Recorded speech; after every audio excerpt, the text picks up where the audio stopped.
What's up, guys? Thanks for joining me today. I'm Mark, this is Spiguyver Backpacking, and man, I've got a great trip coming up. In just under 2 months, I'm headed out to do the thru hike of the Tahoe Rim Trail. And one of the things I've been doing is looking for a new set of trekking poles. And I've looked all over. Weight is an issue, durability is an issue, price is definitely an issue. And you know, my current ones are super lightweight. I really like them, but I've started to notice that there's been almost like a little bit of deterioration of the aluminum on them, some weird pitting on them. And so I'm kind of concerned about the durability and how much longer they're gonna last and what they're gonna hold up to. So I've looked at a lot of different options. Now, Black Diamond has some that a lot of people love. I've also actually been on the trail twice with people that have had them break or fall apart. And so durability of those kind of concerns me as well. And the price is ridiculous on those things.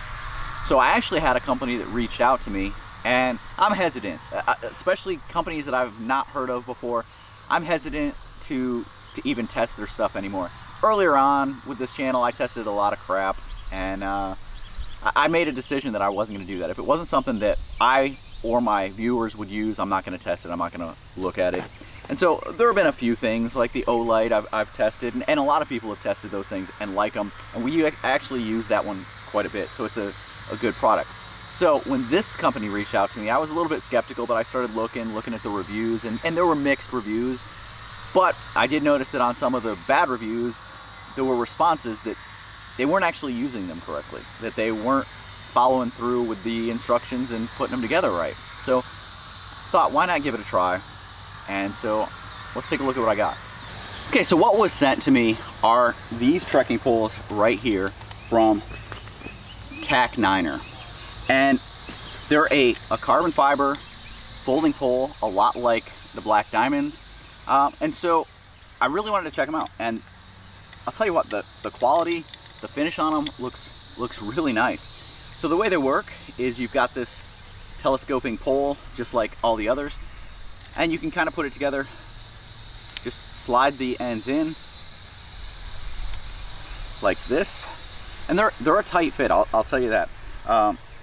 There we go.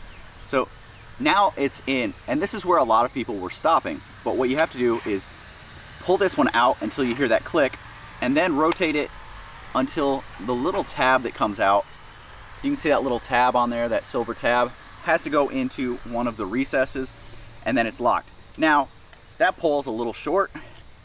Here it has a flick lock. It was at 115. I use 120. Go to 120, lock it in, and now it's set.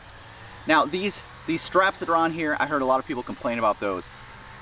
It's a thin, not padded, lightweight strap, and I actually find them to be really nice. The way that you use the strap, put your hand through and then come down on it like that and grab your pole, and that provides extra stress. And if you were to have slippery hands and your hands slip off, you still have your wrist hooked to it, providing support to keep you upright. So that's how you actually put it in. I can put a lot of pressure on there, no problem, haven't had any slipping. This is adjustable, so if this comes loose, which mine did, you just tighten it up, snap it in. I wouldn't put too much pressure on that thing because compression on carbon that is designed for a linear lay can cause problems, so just be careful with that, don't over tighten that. I've got it relatively tight, but not super tight. Like, it's not hard to flick this lock at all, but it keeps it, you know, I put a lot of weight on there and it hasn't slipped. I wouldn't go too much tighter than that. So now these pieces all stay together. I don't use a basket most of the time on the end of mine, but this does come with 3 different baskets. A small mud one, a little bit bigger for snow, and then a huge one that is for powder. Okay, so if you're going to be using these and going into those environments, you know, you've got this nice storage bag. Inside of there is the instruction manual, and it has all of the different attachments that you can put on there. It has rubber tips, so if you're using it on pavement or something, you can put those rubber tips on there. So I've used these on quite a few little walks and hikes right now, and I actually really like them. They're light, they're snappy, they move really well. I didn't know how I was going to like this. A lot of people had complained that there's no padding on here, but because it's almost silky, it's really flexible. It actually works really well the way that I use it. I don't know if people are using it different, but you go up through the bottom, put your hand through, grab it, works great. I've had zero issues with that strap.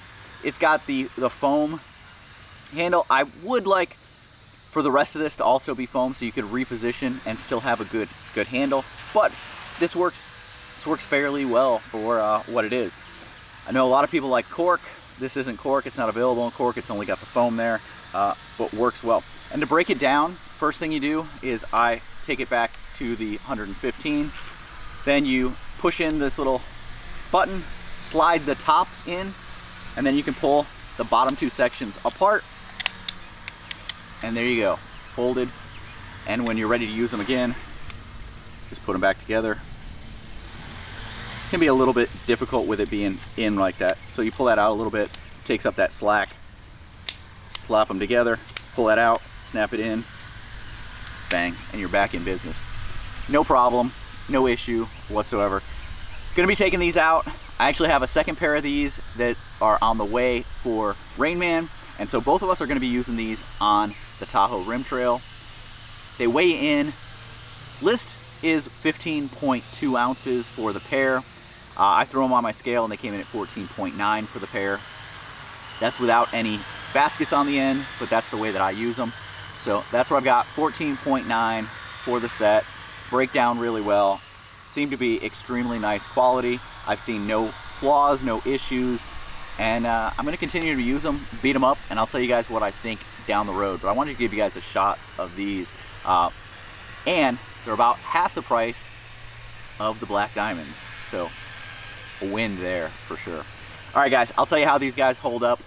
I will see you guys down the trail.